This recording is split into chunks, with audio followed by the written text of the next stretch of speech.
But in March of 1981, the unraveling began. Several members of the Mobile, Alabama chapter of the UKA were enraged after the court case of a black man accused in the murder of a white police officer ended in a mistrial. Benny Hayes, the titan of UKA Unit 900, was quoted as saying, "If a black man can get away with killing a white man, we ought to be able to get away with killing a black man." That night, two young Klansmen, 17-year-old Tiger Knowles and 26-year-old Henry Hayes, went looking for a black victim, any black victim. While cruising the streets of Mobile, they found 19-year-old Michael Donald. The young man was kidnapped and driven to a desolate spot in the woods. They got the rope around his neck, and they put their boots up against either side of his head, pulled on that rope to wasn't any breath left in him. And then to make sure he was dead, they took a razor knife and slit his throat, threw him in the trunk of the car, carried him back over and hung him from a tree in Mobile. It was a lynching of its, classic sense. The crime shocked the community. The barbaric murder of this innocent young man was as vicious, devious, as hideous as any in the long history of the Ku Klux Klan. Based on Tiger Knowles' confession, he and his accomplice were convicted of murder. To most, it appeared the case was closed. Morris Dees felt differently. He encouraged the victim's mother, Beulah May Donald, to file a civil lawsuit against the United Klans of America. Because UKA leaders encouraged violent and murderous acts, Dees theorized the Klan organization was also liable. Mrs. Donald agreed to the lawsuit. The 1987 trial lasted but 4 days. Several Klansmen testified they had been directed to commit acts of harassment and intimidation. Tiger Knowles described the murder of Michael Donald and told how the Klan had encouraged him to commit acts of violence. As he stepped down from the stand, the judge allowed the Klansmen to address the court. Then he turned to Mrs. Donald and spoke her name. And he began to cry, and his lips quivered, and he started sobbing, and said, basically, he begged her forgiveness for what he had done to her son, Michael.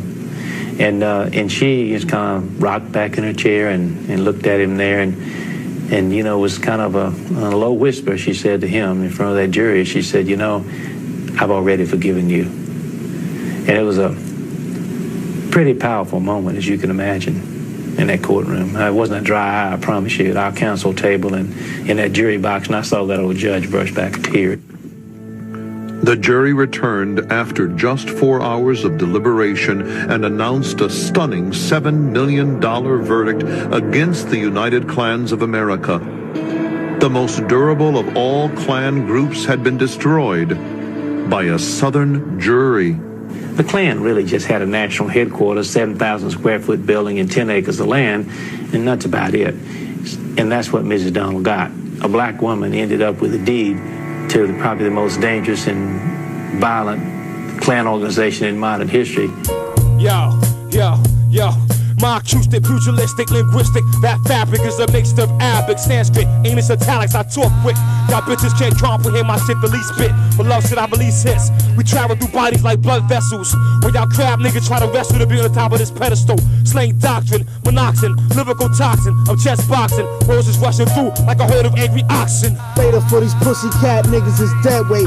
Concentrate my murder rate, accelerate, terminate. I'm so spoiled like coke in the foyer, knock knock. I shot the whole block. Electricity flows mentally, internally, inside of me like Tony Stark's T. I create excellency. 160 core LOUNG assists me. Poppy wardrobe is key. Vote promptly for slang hall, vocabulary, Igor, Frankenstein mind. Rewind for a minute while I dick down your track. Stupid, I move quick, shit is accurate. Kojak tactics, chaos, killer B-Mons, high society, black men spread the rumor. My lyrical marvel, making more cream than Carvel. And niggas best to hold y'all weight like barbell. To my verbal swordsman school, students don't play truant. My most prudent pupil, my mother influence of alcohol and tobacco, mushrooms imported from Morocco. Bellies on the rocks in a 20-sack of Choco. With 40 tails of gold around the fist, bitch, I carve. Lyrics on the paper so my family won't starve. Deep in the shit, I stay highly involved. Never conceded, never been beaten. Got trapped in many wars, but not yet retreated. My style, you need it. I just like to read it. It's all fresh lyric, no, nothing gets repeated. I came a long way, and guess what? I succeeded. I conquered my opponent and feed him baby food, cause he's childish and illiterate. And yeah, he has been rude to the father, yeah, me. O-R-I-G. Respond to the war with the killer bee law. Scavenger nigga use a shrimp, a full line of shit. My head can't digest it. Stop drinking all that water, let's take it to the land. So I can Godzilla up your shit, Mr. Tiny Tim Man. Niggas be creeping up my beanstalk when I start to come down on your fucking ass. You try to chop shit on up.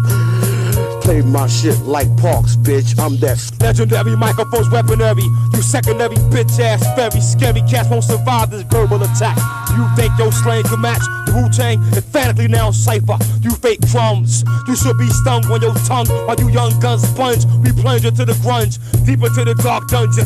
Becoming one win, 9 minds combined to form the wildest rhyme thoughts to summon. I be decoding mathematical combinations, unloading mysteries of life. You feel my soul, our wind blowing.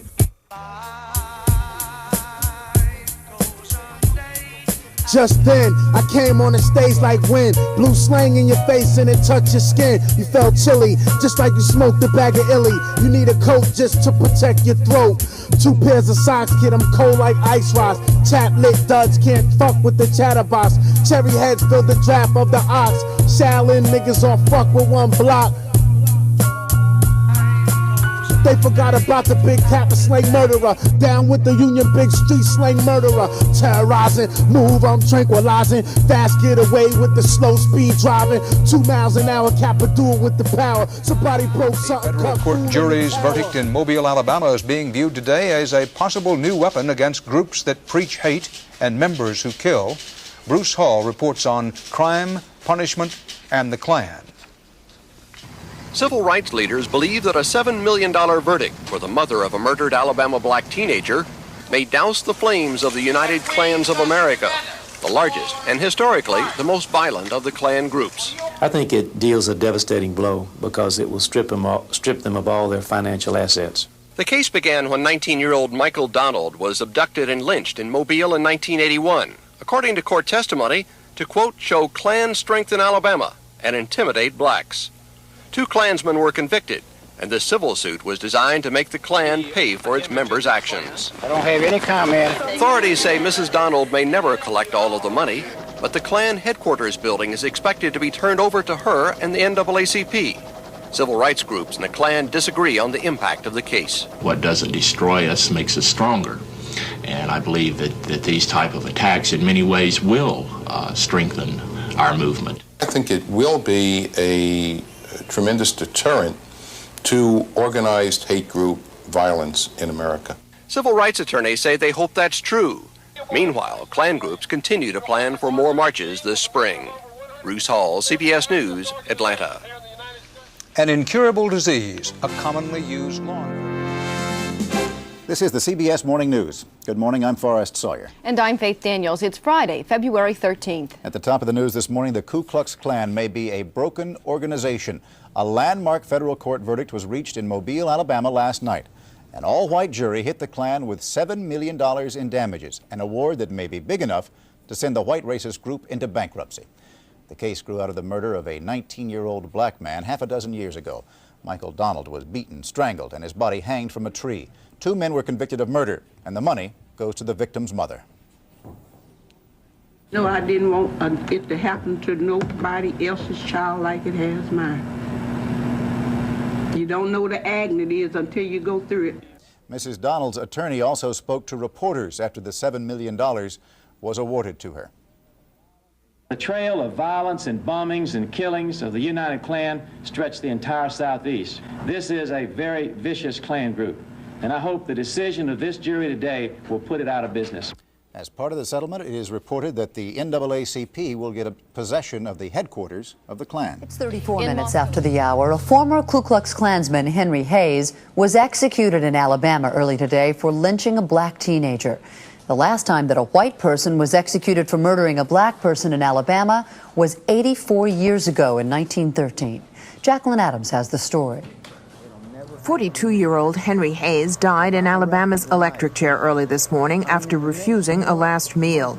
The day before his execution, Hayes said he was at peace, but still frightened. I'm still scared to death. Don't get me wrong. I'm still petrified. I mean, when you see 10-inch flames shoot out of a guy's head in Florida, or even with the accidents that has taken place with our own electric chair. Hayes was convicted in the 1981 murder of 19-year-old Michael Donald. Hayes claimed he was innocent and blamed other members of the Klan. Donald was beaten and lynched, his body found hanging in a tree in Mobile, Alabama.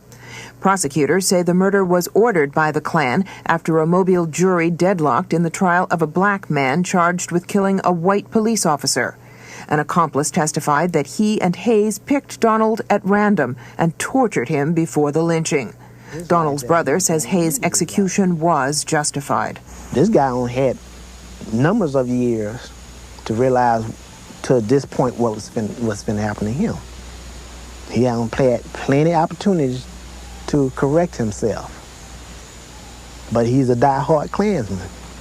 The lynching of Michael Donald brought financial ruin to the United Klans of America.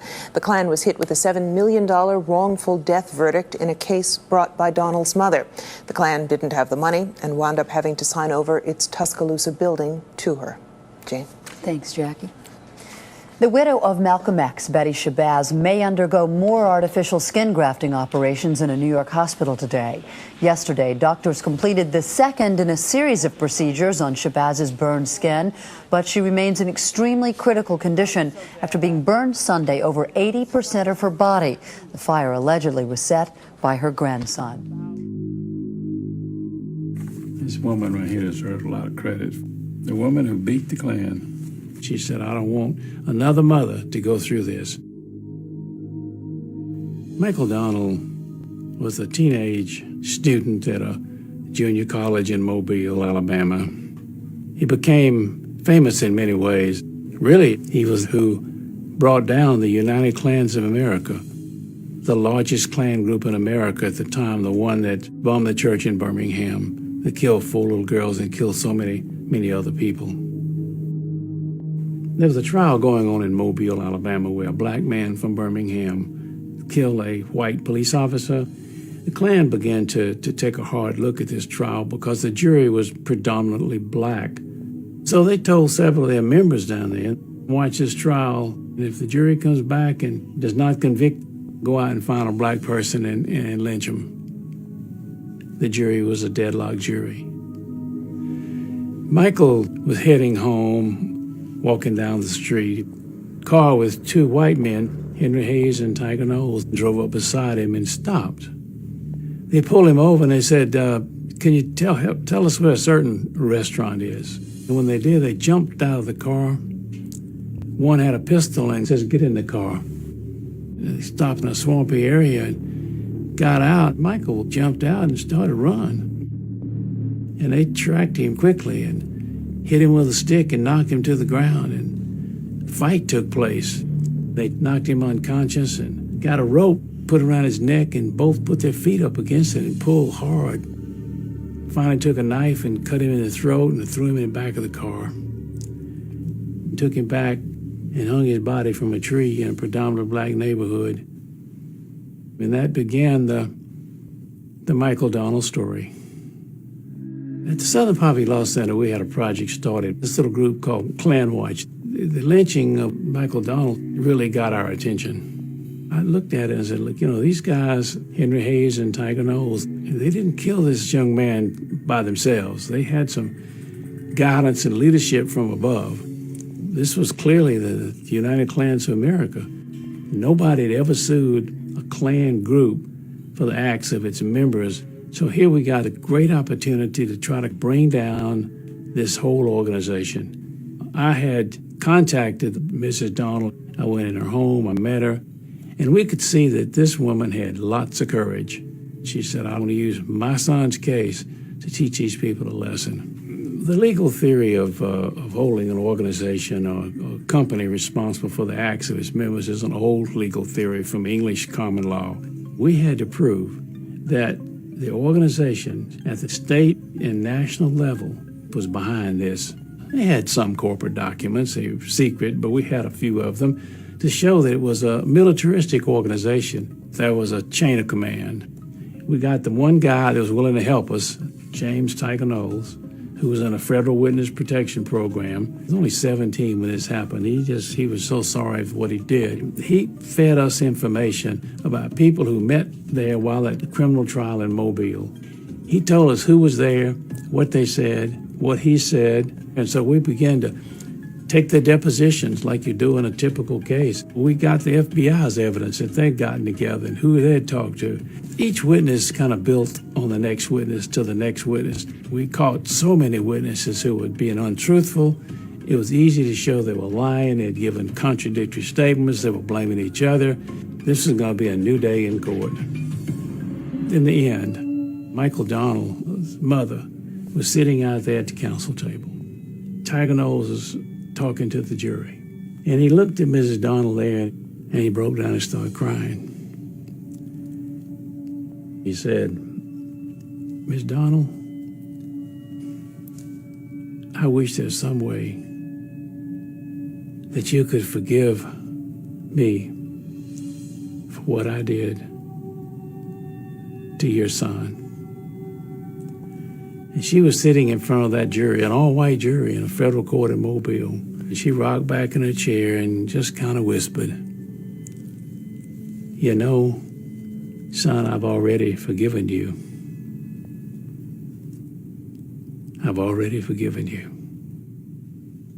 That was probably the most touching moment that I've ever experienced in a courtroom in my life. I think the most important victory here was a victory for the family. The Klan was having to pay for what they did in a big way. But it was also important to the Southern Poverty Law Center. And it became really important. We began to win case after case after case. At the time, neo-Nazis, skinhead groups, all kind of operated like the Klan. We got some big judgments, you know. Every group we sued, we put out of business or crippled them so bad they couldn't operate again.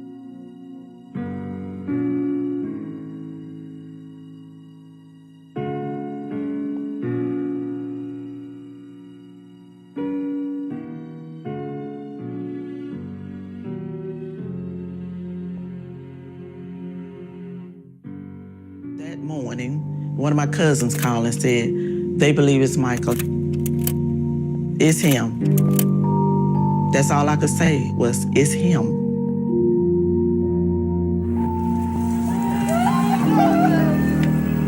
I was just numb. I couldn't believe that this was happening to us. And I looked outside my mom's door, and it was people everywhere. I mean, everywhere in the neighborhood. They had come from far and near.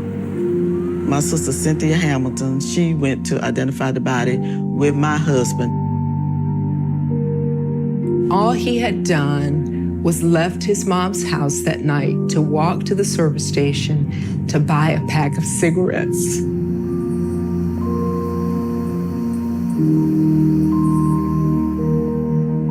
Not knowing what was waiting for him. I can only imagine what Mrs. Donald went through.